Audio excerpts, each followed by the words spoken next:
Hello everyone, कैसे हो आप सब। उम्मीद है सब बढ़िया होंगे, आराम से आपकी पढ़ाई वगैरह बढ़िया चल रही होगी। और लास्ट क्लास जो हमने की थी, जो लास्ट लेक्चर हमने किया था पूरा का पूरा, उसको भी आपने काफ़ी हद तक एंजॉय किया होगा। और आपके जो बेसिक कॉन्सेप्ट है, जिनकी बायोलॉजी हमेशा वीक रही है 9th क्लास के अंदर या फिर बोलो 8th क्लास के अंदर, उनको भी चीज़ें बहुत ज़्यादा हद तक क्लियर हुई होंगी। कॉन्सेप्ट आपके काफ़ी ज़्यादा क्लियर हुए होंगे। तो ये कुछ हमने लास्ट क्लास के अंदर पढ़ा था। ये जो लास्ट स्लाइड थी जो हमने कल डिस्कस की थी, जिसके अंदर हमने डिफरेंट लाइफ प्रोसेसेस के बारे में ऑलरेडी पढ़ लिया था। Nutrition, transportation, respiration, excretion, reproduction और डाइजेशन या फिर बोलो मेटाबॉलिज्म। इसको कट करके मैंने मेटाबॉलिज्म करवाया था ना। तो ये चीज़ें हमने ऑलरेडी कल डिस्कस कर ली थी कि लाइफ होती क्या है, कौन से ऑर्गेनिज्म को हम लिविंग बोलते हैं। ये सब ऑलरेडी बेसिक सी बातें हमने डिस्कस कर ली थी। आज जो खास बात हम पढ़ने वाले हैं, वो जो डिस्कस करने वाले हैं, वो है ये पार्ट, जिसको हम बोलते हैं न्यूट्रिशन। बड़ा ही सिंपल सा, साधारण सा टॉपिक है, बड़ा ही प्यारा सा टॉपिक है, जिसके अंदर बहुत ही बेसिक सी बातें हैं। और यही बेसिक सी बातें हम अब करने वाले हैं। जिसके अंदर सबसे पहले आता है कि न्यूट्रिशन जो होते हैं वो कितने टाइप के होते हैं। कोई भी ऑर्गेनिज्म जो है वो न्यूट्रिशन किस तरीके से ले सकता है, किस तरह से, मतलब क्या प्रोसेस है। क्योंकि कुछ ऑर्गेनिज्म जो अपना फूड खुद बनाते हैं और कुछ क्या है किसी और के ऊपर डिपेंड है, जैसे हमने कल बात की।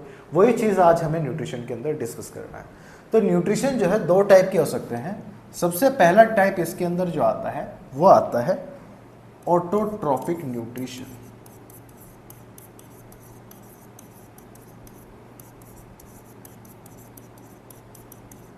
इसमें कौन सा टाइप आता है?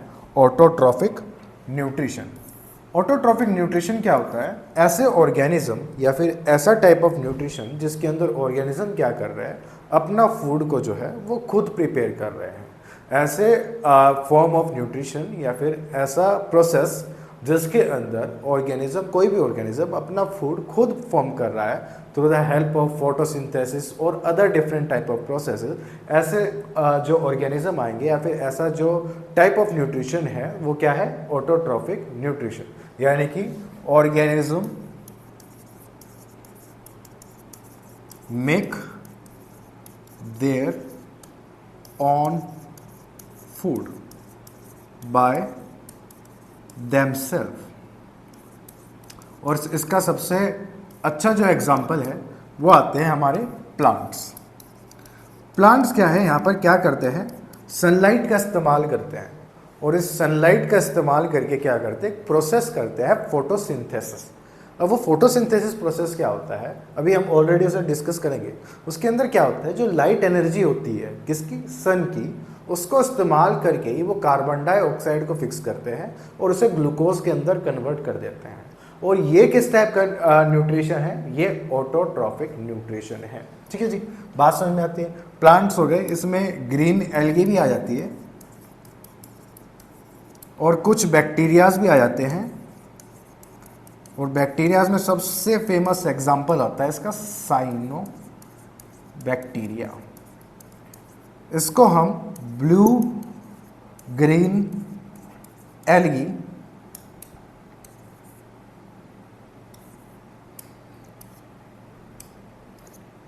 इसको हम क्या बोलते हैं? ब्लू ग्रीन एल्गी भी बोलते हैं, या फिर बोलो BGA, यानी कि ब्लू ग्रीन एल्गी, है ना। ये सबसे बढ़िया एग्जांपल है किसका? इसका ऑटोट्रॉफिक न्यूट्रिशन का। यानी कि अगर ये जो साइनो बैक्टीरिया ना होता ना, हमारा अर्थ जो है या फिर हमारे अर्थ के ऊपर जितने भी ऑर्गेनिज्म आप देख रहे हो जो ऑक्सीजन का इस्तेमाल कर रहे हैं आज के टाइम में, हम खुद, वो कभी एग्जिस्ट ही नहीं कर पाते। क्योंकि जब अर्थ फॉर्म हुई थी उस टाइम पे जो सबसे पहले जो बैक्टीरियाज थे जिन्होंने फोटोसिंथेसिस को परफॉर्म करना स्टार्ट किया था और एनवायरनमेंट के अंदर जो ऑक्सीजन है उसको इवोल्व करना स्टार्ट किया था, वो यही कुछ बैक्टीरियाज थे, साइनो बैक्टीरियाज, जिनको हम ब्लू ग्रीन एल्गी बोलते हैं। और इसी की वजह से आज डिफरेंट जो लाइफ फॉर्म्स है, जितने डिफरेंट ऑर्गेनिज्म है, वो आज अर्थ के ऊपर एग्जिस्ट कर पा रहे हैं। प्लांट्स वगैरह तो बहुत बाद में आए, पहले तो ये बैक्टीरिया ही थे जिन्होंने फोटोसिंथेसिस परफॉर्म करके एनवायरनमेंट को ऑक्सीजन प्रोवाइड कराई। ठीक है जी, बात समझ में आई। तो दूसरे टाइप का जो न्यूट्रिशन इसके अंदर आता है वो आता है हेटेरोट्रॉफिक न्यूट्रिशन। और इसके अंदर जो ऑर्गेनिज्म होंगे वो फूड के लिए कैसे होंगे, बिल्कुल अपोजिट। ये खुद बना रहे थे, वो किसी और के ऊपर डिपेंड होंगे, डिपेंड्स ऑन अदर। ठीक है जी, इसके अंदर क्या आ जाएगा, डिपेंड्स ऑन अदर। तो ये हमने पढ़ लिया ऑलरेडी। ये जैसे सबसे पहले आता है न्यूट्रिशन के बारे में, the process of acquiring food that is need for the nourishment and sustenance of the organism is called nutrition, है ना। There are two main modes of nutrition, heterotrophic and autotrophic, जो कि अभी बताया हमने। Autotrophic nutrition is present in plants, algae and some bacteria. Organism produce their own food using light energy, chemical energy through the photosynthesis और chemosynthesis। अभी इसको भी बताऊंगा कि ये chemosynthesis क्या है। ठीक है जी। यहाँ पर दूसरी बात आती है, heterotrophic nutrition is present in bacteria, fungi and animal. The energy derived from organic compounds such as animal eating plants और other animal for food। जैसे हम different plants से या फिर डिफरेंट जो एनिमल से अपने फूड को कंज्यूम करते हैं, डिपेंडिंग आप क्या है, वेज है या फिर नॉन वेज है ना। Heterotrophic nutrition has a sub type such as holozoic nutrition, saprophytic nutrition, parasitic nutrition, जो कि अब आगे हम डिस्कस करने वाले हैं। ठीक है जी। तो सबसे पहले ये वाली स्लाइड आ जाती है जो कि हम डिस्कस कर रहे थे अभी, जो हमने two type of modes of nutrition already पढ़े। इसके अंदर क्या आता है, सबसे पहले ऑटोट्रॉफिक न्यूट्रिशन आ जाता है, जो कि ऑल ग्रीन प्लांट्स परफॉर्म करते हैं। कौन करते हैं, ऑल ग्रीन प्लांट परफॉर्म करते हैं। दूसरी तरफ हेट्रोट्रॉफिक प्लांट जो depends on other organism for their food. इसको थोड़ा सा अगर मैं बड़ा करके दिखाऊं आपको तो शायद और ज़्यादा अच्छा दिखेगा। अब इसके अंदर देखने की बात है, जो हेट्रोट्रॉफिक न्यूट्रिशन है वो तीन टाइप के होते हैं, सैप्रोफिटिक, पैरासिटिक और होलोजोइक। ठीक है, सबसे पहले इसके अंदर समझते हैं कि जो सैप्रोफिटिक है वो कैसा होता है।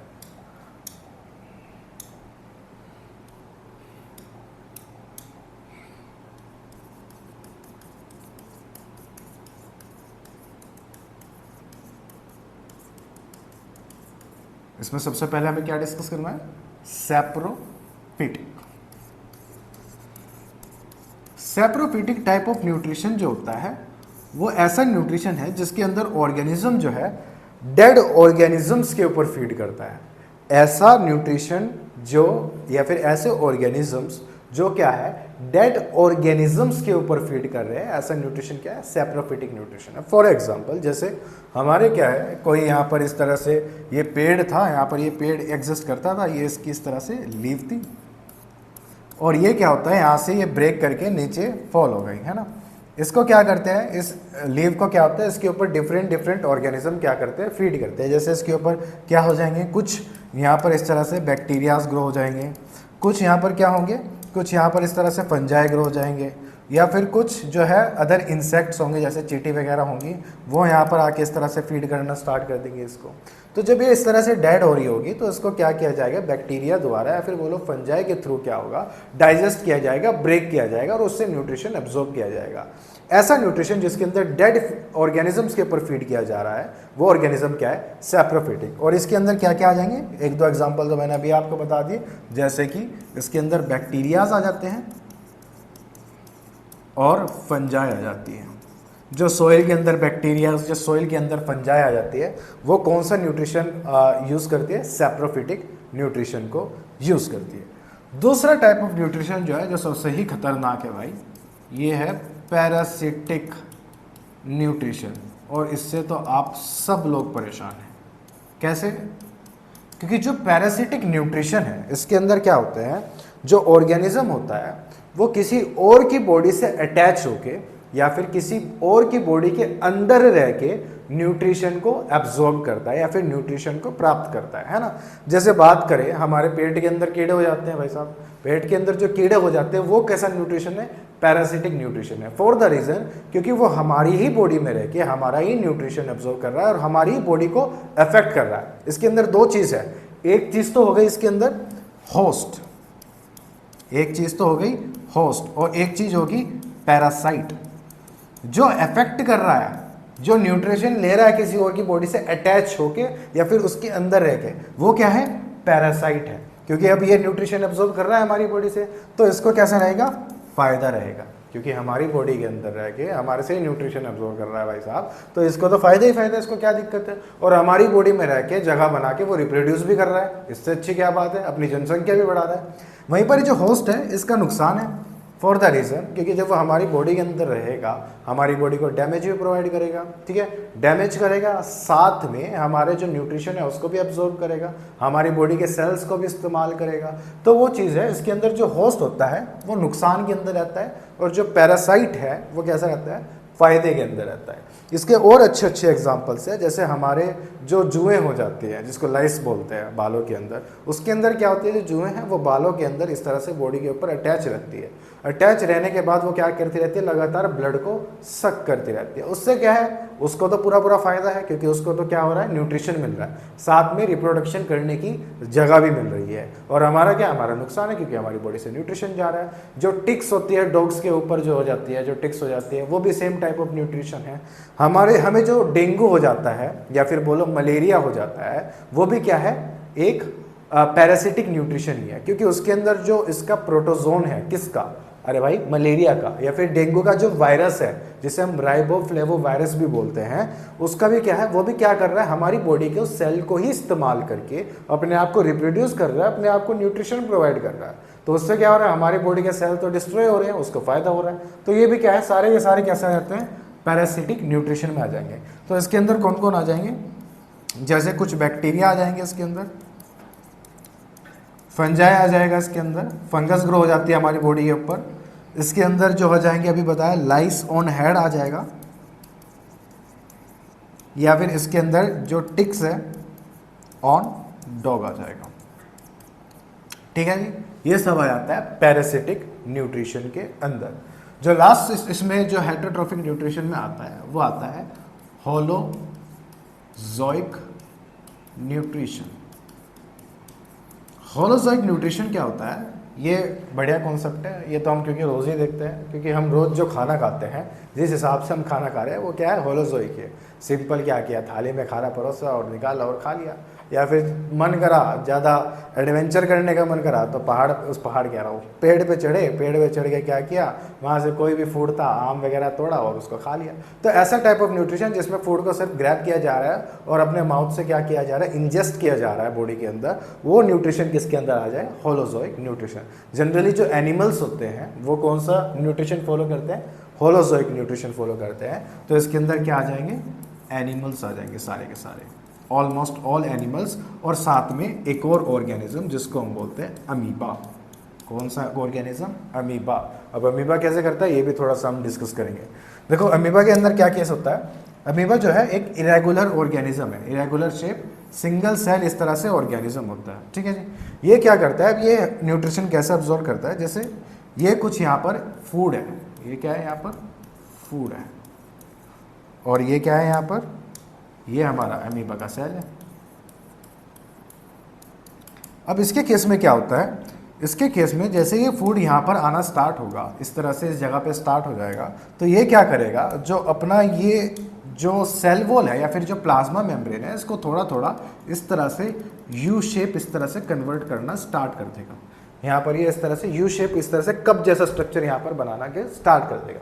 और जो एक कप शेप स्ट्रक्चर यहाँ पर फॉर्म हो रहा है, इसको हम बोलते हैं सूडोपोडिया। इसको हम क्या बोलते हैं, सूडोपोडिया बोलते हैं। और इससे क्या कर लेगा, ये यहाँ पर आके ये फूड को इस तरह से यहाँ पर ग्रैब कर लेगा, और ग्रैब करने के बाद जो अपनी प्लाज्मा मेम्ब्रेन है इसको बाद में इस तरह से दोबारा से अटैच कर देगा। इससे क्या होगा, जो ये फूड वाला मटेरियल है, ये जो फूड मटेरियल है, ये इस तरह से बॉडी के अंदर आ जाएगा। सिंपल इस तरह से कप लाइक स्ट्रक्चर था, फूड यहाँ पर बीच में इस तरह से आया, ये प्लाज्मा मेम्ब्रेन इस तरह से अटैच हुई, अटैच होने के बाद इस तरह से पूरा खुल गया। इससे क्या हो गया, फूड जो मटेरियल है ये अंदर आ जाएगा। इसके बाद ये किस में चले जाएगा, डाइजेशन के अंदर चले जाएगा, और इसका क्या कर लिया जाएगा, यूज़ कर लिया जाएगा। और जो वेस्ट प्रोड्यूस होगा उसको यहाँ से इसी सेम प्रोसेस से यहाँ पे एक्सक्रीट आउट कर दिया जाएगा। ठीक है, ये कुछ चीज़ें हैं जैसे अमीबा के अंदर होता है, ये हमने कुछ पढ़ा। अब इसके अंदर आ जाते हैं दोबारा से अपनी स्लाइड के ऊपर। तो इस स्लाइड के अंदर भी यही चीज़ें दिखाई गई हैं कि सब पहला जो न्यूट्रिशन है इसके अंदर सैप्रोफिटिक न्यूट्रिशन है, जिसके अंदर क्या बताया obtaining their food from dead and decaying matter, जैसे कि खराब ब्रेड है, सड़ रहा है जो ब्रेड, या फिर मशरूम है। आपने मशरूम देखे होंगे, मशरूम जो होता है बरसात के टाइम में जो सड़ी गली लकड़ियाँ होती है उनके ऊपर ग्रो होता है, तो वो भी क्या है, एक फंजाई आता है। मशरूम क्या है, फंजाई है, फंगस है, जो किस पे, डेड ऑर्गेनिज्म के ऊपर क्या कर रही है, फीड कर रही है, ठीक है। इसी तरह से पैरासाइट के अंदर क्या आ जाएगा, obtain their food from other organism without killing them, जैसे कि लाइस हो गई, लिवर फ्लूक हो गया, लिवर फ्लूक यानी पेट में जो कीड़े हो जाते हैं, टेप वॉर्म हो जाता है, टेप वॉर्म भी पेट के कीड़े ही होते हैं, ठीक है जी। होलोजोइक मूवमेंट में क्या कर रहे हैं, कॉम्प्लेक्स फूड को बॉडी के अंदर इंटेक किया जा रहा है और उसको सिंपलेस्ट फूड के अंदर थ्रू डाइजेशन के अंदर ब्रेक किया जा रहा है, जैसे कि इसके अंदर कौन से आगे, ऑल ह्यूमन बींग्स। तो इसके अंदर आपको क्या कौन कौन सा पार्ट नोट करना है, सबसे पहले तो आपको ये वाला पार्ट वीडियो पॉज करके नोट करना है। देन फिर उसके बाद जब आप ये नोट कर ले तो आपको नेक्स्ट स्लाइड के ऊपर मूव करना है, जो कि है ये वाला स्लाइड। ये जो पूरा का पूरा फ्लो चार्ट है एज इट इज़ आप बनाएंगे, क्योंकि यही जो फ्लो चार्ट है ये एग्ज़ाम के अंदर बहुत ज़्यादा पूछा जाता है। आपके स्कूल के एग्ज़ाम में तो यानी कि जो आपके 10th के बोर्ड है उसमें तो आप बहुत ही ज़्यादा इंपॉर्टेंट है। ठीक है जी, नोट कर लिया होगा मुझे लगता है आपने, ये तो समझाने के लिए था। ये भी अगर आप ये एज अ डायग्राम के लिए बनाना चाहते हैं फॉर अंडरस्टैंडिंग पर्पस, ये भी आप बना सकते हैं, क्योंकि यहाँ पे जो ये सूडोपोडिया है ये बहुत ज़्यादा इंपॉर्टेंट है। ठीक है जी, ये है ऑटोट्रॉफिक न्यूट्रिशन, जिसमें अगर आपको डिटेल में लिखना है तो ये आप लिख सकते हैं। इसके अंदर अगर मैं कुछ आपको पॉइंट्स पढ़ के सुना देता हूँ। If a organism can nourish itself by making its own food using sunlight, chemical such as mode of nutrition is called autotrophic nutrition. Plant photosynthesize and are called photoautotrophs. जो प्लांट फोटोसिंथेसिस करते हैं वो सारे किसके अंदर आते हैं, फोटोऑटोट्रॉफ्स के अंदर आते हैं। कुछ बैक्टीरियाज भी होते हैं जो केमिकल्स को यूज़ करके क्या किया जाते हैं, एनर्जी को इस्तेमाल करते हैं। इसको बताना मैं थोड़ा सा रह गया, इसको भी बता देते हैं। देखो इसके अंदर क्या होता है, बैक्टीरिया ऐसे सॉइल है, ये इस तरह से यहाँ पर क्या है, सॉइल है, ये सारी के सारे इस तरह से सॉइल प्रेजेंट है, और यहाँ पर क्या है, ये इस तरह से बैक्टीरिया है। ये क्या है, बैक्टीरिया।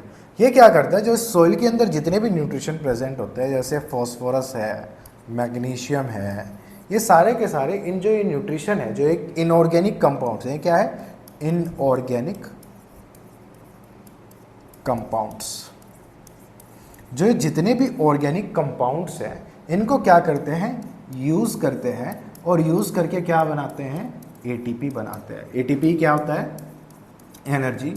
ये उन बच्चों के लिए जिनको एटीपी नहीं पता, अगर एक एडिनाइन मॉलिक्यूल से मैं 3 फॉस्फेट को इस तरह से जोड़ दूं तो ये क्या बना देगा, एटीपी, एडिनोसाइन ट्राइफॉस्फेट। और जो एनर्जी होती है, जो ये फॉस्फोरस के यहाँ पर बॉन्ड होते हैं, इनके अंदर स्टोर रहती है। जब ये एटीपी टूटता है तो बॉडी क्या करती है, इसी से एनर्जी अब्जॉर्ब करती है। और ये यूनिवर्सल है, मतलब कि सभी ऑर्गेनिज्म में इसी तरह से होता है। जितने भी ऑर्गेनिज्म अर्थ के ऊपर एग्जिस्ट कर रहे हैं तो वो एनर्जी किस फॉर्म में लेते हैं, इन द एंड अल्टीमेटली वो क्या बनाते हैं, एटीपी बनाते हैं, और एटीपी को ब्रेक करके ही क्या करते हैं, एनर्जी को कंज्यूम करते हैं। तो कीमोसिंथेटिक या फिर कीमो ऑटोट्रॉफ्स जो होते हैं वो क्या करते हैं, इनऑर्गेनिक कंपाउंड्स को यूज करके एटीपी फॉर्म करते हैं। ठीक है जी, ये भी एक तरह से क्या है, autotrophic nutrition, for the reason क्योंकि वो खाना अपना या फिर वो अपनी एनर्जी खुद से बना रहे, किसी और के ऊपर डिपेंड नहीं है। ठीक है,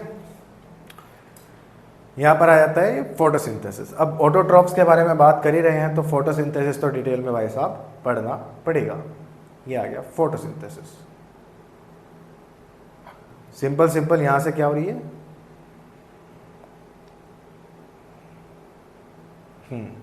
सिंपल सिंपल यहां पर क्या हो रही है, यहां से सनलाइट आ रही है, ये सनलाइट इस तरह से यहाँ पर पूरी तरह से इस तरह से गिर रही है, और जो जितने भी ग्रीन पार्ट है, सिर्फ लीव्स की बात नहीं। कुछ लोगों को लगता है कि सिर्फ और सिर्फ फोटोसिंथेसिस लीव्स से होती है, ऐसा नहीं है। जितने भी आपको यहाँ पर पार्ट्स दिख रहे हैं जो ग्रीन कलर के, जैसे स्टेम के अंदर भी दिख रहा है, ये भी दिख रहा है, ये भी दिख रहा है, ये भी दिख रहा है, ये भी दिख रहा है, ये सारे क्या कर रहे हैं, इस एनर्जी को इस्तेमाल करके फूड फॉर्म कर रहे हैं। क्या कर रहे हैं, इस एनर्जी को इस्तेमाल करके फूड फॉर्म कर रहे हैं, और इसी को तो फोटोसिंथेसिस बोलते हैं। यानी कि use of sunlight, simple simple use of sunlight to form food और ग्लूकोज और एनर्जी इज फोटोसिंथेसिस, ठीक है जी। ओके तो यहाँ पर फोटोसिंथेसिस के बारे में कुछ इंपॉर्टेंट बातें लिखी हुई है, जैसे कि photosynthesis is important process by which food is formed. The plant make food using sunlight and water and which provide nourishment to other organism and their themself. जो फोटोसिंथेसिस परफॉर्म करने के लिए जो चीज़ प्रेजेंट होती है वो क्लोरोफिल होती है, और जो इसके अंदर क्या किया जाता है, वाटर को स्प्लिट किया जाता है। कैसे, अभी सब समझाता हूँ आपको। हाइड्रोजन भी इसके अंदर प्रेजेंट रहता है, हाइड्रोजन इसके अंदर यूज होता है। Hydrogen is then use to reduce carbon dioxide into carbohydrate typically, जो बाद में क्या बनाता है, ग्लूकोज बनाता है। और chlorophyll is essential for photosynthesis stromata to facilitate the intake of carbon dioxide. देखो अगर फोटोसिंथेसिस को आपको थोड़ा सा डिटेल में बताओ, इसके अंदर क्या होता है, यहाँ पर इस तरह से लीफ प्रेजेंट है, और जो लीफ के इस तरह से सेल्स होते हैं, जो ये लीफ जिस सेल से बनी हुई है, इन सेल्स को हम बोलते हैं मेसोफिल सेल्स। क्या होते हैं, मेसोफिल सेल्स, है ना। और मेसोफिल सेल्स के अंदर भी ये दो मेम्ब्रेन का सेल होता है, जिसके अंदर मैक्सिमम स्पेस तो वैक्यूल कवर करके रखती है, और जो आउटर साइड होती है वहां पर क्या प्रेजेंट रहता है, एक स्ट्रक्चर या फिर बोलो एक ऑर्गेनेलीज प्रेजेंट रहती है, जिसको हम बोलते हैं क्लोरोप्लास्ट।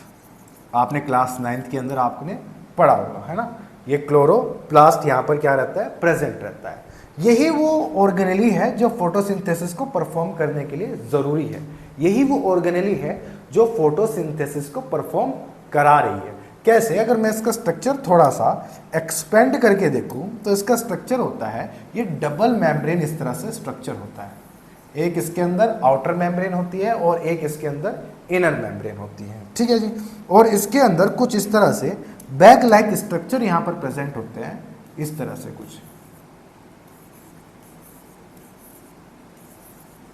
जिनको हम थाइलाकोइड्स बोलते हैं। क्या बोलते हैं हम, थाइलाकोइड्स बोलते हैं। और ये सारी की सारी इंटरकनेक्टेड रहते हैं पाइप लाइक स्ट्रक्चर से, जिसको हम बोलते हैं स्ट्रोमा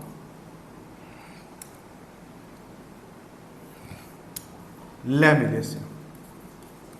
किससे, स्ट्रोमा लैमिलेसे। और जो इनकी मेम्ब्रेन है, जो इसकी मेम्ब्रेन है, इसी मेम्ब्रेन के अंदर क्या है, एक पिगमेंट प्रेजेंट रहता है। इसी जो थाइलाकोइड की जो ये मेम्ब्रेन है, इसके अंदर क्या होता है, एक पिगमेंट प्रेजेंट रहता है, जिसको हम बोलते हैं क्लोरोफिल, जो कि कैसा होता है, ग्रीन कलर का होता है। कैसा होता है वो, ग्रीन कलर का होता है, ठीक है जी। अब इस जो क्लोरोप्लास्ट का स्ट्रक्चर है, जो इसके अंदर क्लोरोफिल है, यही रिस्पॉन्सिबल है फोटोसिंथेसिस को कराने के लिए। ये क्या करता है, यहाँ पर ये जैसे ही सनलाइट इसको मिलती है तो ये क्या करता है, वाटर को स्प्लिट करता है। वाटर को क्या कर देता है, जो इसके अंदर वाटर होता है उसको ब्रेक करता है।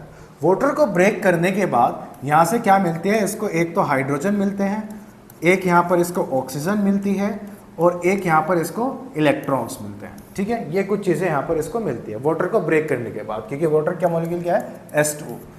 जब H2 टूटेगा तो H+ के अंदर टूटेगा, ऑक्सीजन के अंदर टूटेगा, साथ में कुछ इलेक्ट्रॉन्स भी यहाँ से रिलीज करेगा।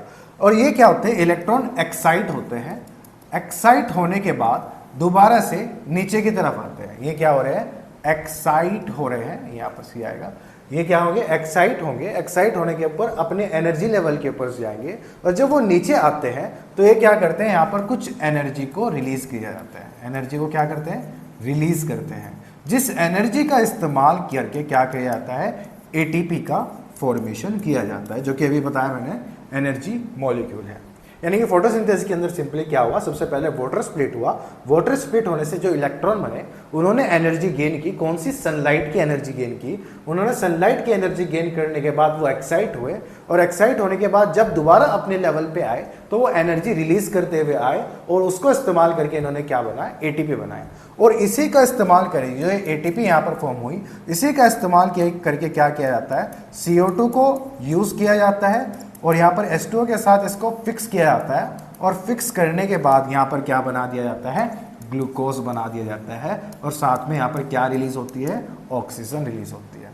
मुझे लगता है ये बहुत इजी वे में आपको ज़्यादा अब समझ में आया होगा, क्योंकि अब आपने समझा होगा कि सनलाइट का एक्चुअल में यूज़ क्या है। सनलाइट का यहाँ पर एक्चुअल में यूज़ क्या आ रहा है कि ये क्या कर रहा है, जो यहाँ पर जो इलेक्ट्रॉन है इसको एक्साइट करने के अंदर इस्तेमाल हो रहा है। इलेक्ट्रॉन एक्साइट होने से क्या मिल रही है, हमें एनर्जी मिल रही है। फिर उस एनर्जी का हम यूज करके क्या कर रहे हैं, CO2 जो एनवायरनमेंट से प्लांट ले रहा है, बाहर से क्या लेता है प्लांट, CO2 लेता है और ऑक्सीजन छोड़ता है।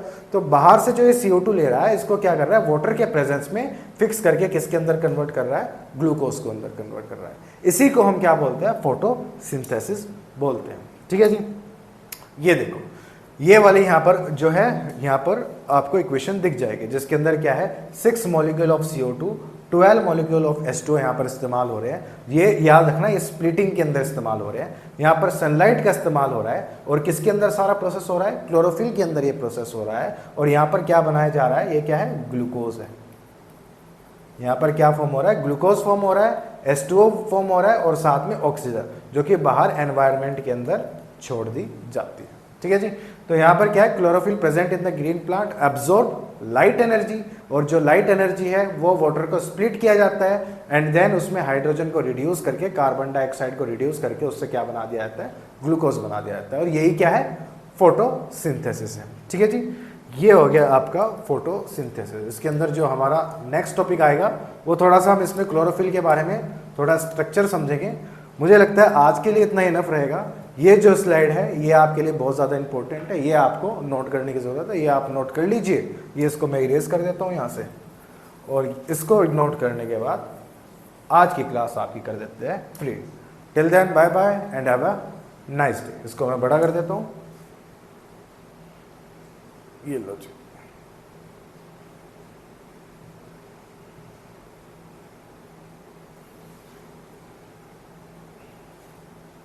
ये लो जी, ठीक है। Have a nice day, thank you.